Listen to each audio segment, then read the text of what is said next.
ki khubor ka Batisi TV lawan ra shapi da ka Orange Nissan Lumso pho near Fire Brigade Shillong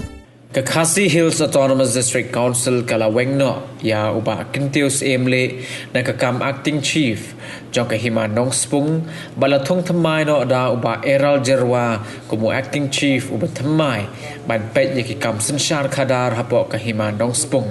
ka KHADC kala ai ka sernat menta ka sngi sha uba Eral Jerwa kum kadak ka jing pen scam kumu acting chief uba thamai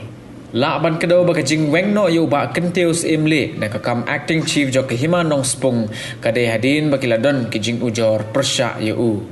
hadi siam jangai na kam da mas nongkang mas ai ngi ible bertunjuk ke jong siar barak ba ka kampuar yang aku kena ban siam kena kam acting chief po Himanong Spung awak ngi sel kijing ki hajar ki po hima oleh yang jangan ada kemampuan kedua dan dengan siap acting siap sipor mengapen baik ke kedua kendan dengan terakum ke kendan ke partai ke konser karena ai kublai ki MDC baru ana bagi CM bagi laka tunjuk pada ke besar ke tangkum tai ai kublai tapi bangan saya siam yang aku mereka tuarban dengan saya partai ini sekarang ini habis